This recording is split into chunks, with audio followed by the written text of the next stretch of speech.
Race number 5 at Ascot on Saturday will jump at 2:43. It's the Merriwell Handicap over the staying trip of 2,200 metres.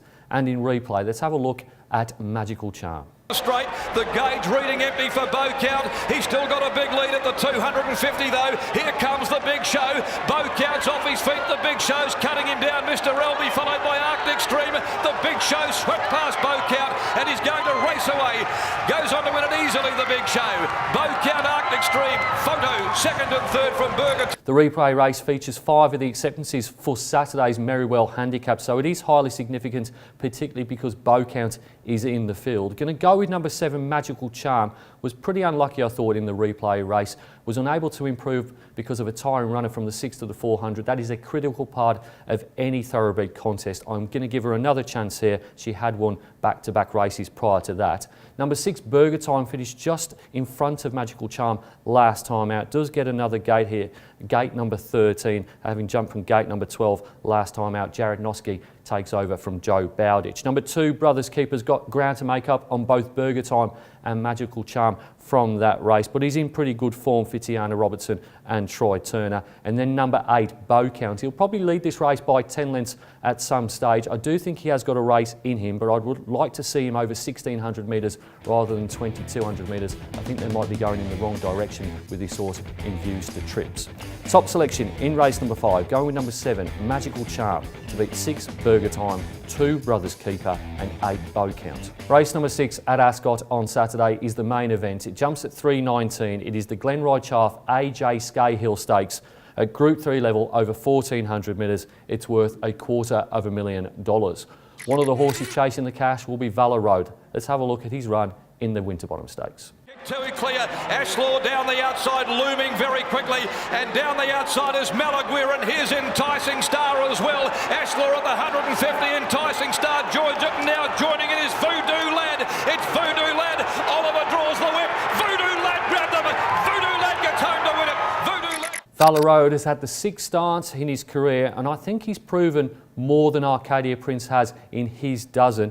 Ben Allen rode the horse in the Winterbottom Stakes, and the first thing he said to connections, including Simon Miller, after returning to the yard, is that this horse is looking for 1,400 metres. He gets it on Saturday. He gets the low weight here at 54 kilos at weight for age. He gets barrier number 1. I'm not sure if he'll lead here, but he'll certainly be there or thereabouts, and he goes on top. From the obvious danger for mine, which is number 8, Arcadia Prince. This is the full relation of Arcadia Queen. He's not quite up to her standard, but his exposed form is certainly not of group form yet, but he certainly could improve out of sight. I just don't think that form around the likes of Petrosity and Mrs. Bransby and Spillanova is good enough to justify favouritism in this race. Number 1, Great Shot, is clearly the pick of the race. He's a 106 rater for Reece Radford and Craig Staples, but he's now winless in more than 12 months. He hasn't won since the Railway of 2017. And then number 7, Pinzu, is probably the best of the roughies. Could make a pretty good case for him. It's just a bit of a shame that his bar plates go back on. He was really impressive winning first up, although I do think that was a weak edition of the Carbine Club of WA Stakes. Top selection in race number 6, going to go with number 9, Valor Road, to beat 8, Arcadia Prince, 1, Great Shot and 7, Pinzu. Race number 7 at Ascot on Saturday will jump at 3:55. It is the Devil's Lair Handicap over 1,500 metres. And in replay, let's have a look at the last start performance of Reveille. Coming after it though, they're a day in front of the others at the 250, and Black Line ranged up, stuck a nose in front from Solorski. Giraffe behind them, Reveille is still running on. They come to the 150, it's Black Line getting away, 2 in front, Reveille charging down the outside. It's closing, so's Miracle Man, Reveille flying, they split the line tight, go. Found this a very tricky race to decipher. I think Reveille might be the safest way to play here over the 1,500 metres. Damien Lane returns to WA and he keeps the ride aboard this horse he rode on Railway Stakes Day behind Black Line, and I think that Reveille has got a fair bit of ability here down in the weights. I think is the one to beat. From number 8, Spillanova, I think we'll be pretty close to the speed, and I maybe not hand up to Mrs. Bransby this time. It didn't really go according to plan for Jason Brown and Jimmy Taylor in that race on the 1st of December. Number 3, Giraffe, comes out of the same Ascot race as Reveille on Railway Stakes Day. This horse has been up for quite some time now. He finished 5th in that race, had won 3 in a row prior to that, including the York Cup. And then number 2 is your likely favourite, In Love with Paris. He keeps attracting betting support because of his pattern. He's able to land in pretty good spots in races, but I just don't think his form is strong enough to justify being so short here, particularly 59 kilos. Top selection in race number 7, tricky race. Number 9, Reveille, to beat 8 Spillanova, 3 Giraffe and 2 In Love with Paris. Race number 8 at Ascot on Saturday will jump at 4:30. It's the Tabtouch Better Your Bet Handicap over 1,800 metres. And in replay, let's have a look at the last start run of Royal Command.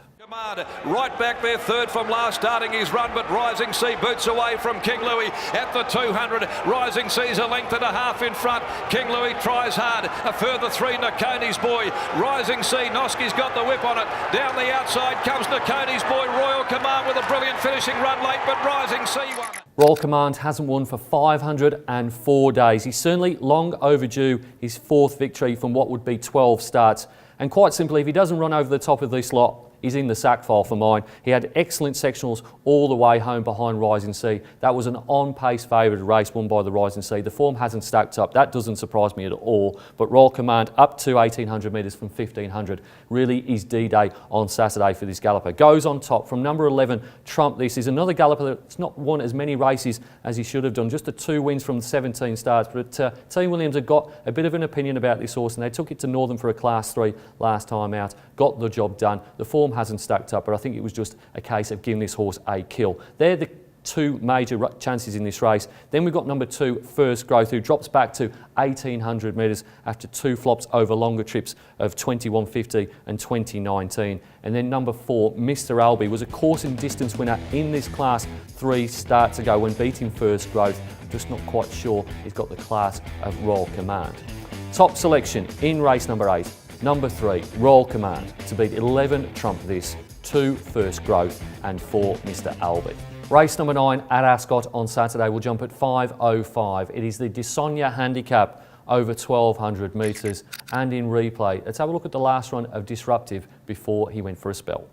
Turner hasn't moved yet on Disruptive. Fair Scenari battling away down on the fence. Danny George called upon. And now Resistance, Street Fury. Pearl Trades come from a long way back in the field with its run. At the 150, the Nakonian just in front. Danny George down the outside. Resistance, Pearl Trade, Resistance. Danny George on the rail. Fair Scenari pushing through, but it's Resistance. Resistance is a very difficult way to end the day at Ascot Racecourse. I think you could make a case for 10 of the 14 runners. I'm going to put Disruptive on top. He's little more than a token selection here in far away the most competitive race on the card. Did win 2 in a row early in his campaign last time in, over 1,000 and then the 1,200 metres. I think you can forgive the run behind Resistance last start. And I also don't think he was suited by the 1,400 behind Rock on Tommy.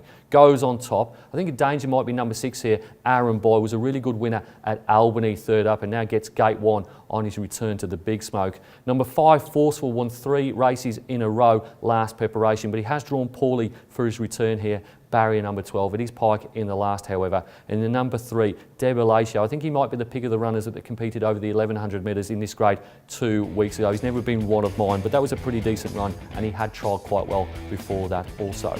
Top selection in race number 9. Going with number 8, Disruptive, to beat 6 Aaron Boy, 5 Forceful and 3 Debelatio. It's now time to nominate my best bets on the card, and unsurprisingly, I'm going with a couple of cerise and white gallopers. In race number 5, number 7, Magical Charm, and then in race number 8, number 3, Royal Command. He really simply has to win that race. It's easy to stay up to date with everything that's happening at Perth Racing. You can log on to our website or you can follow us on one of our social media channels. Until next time, bye for now.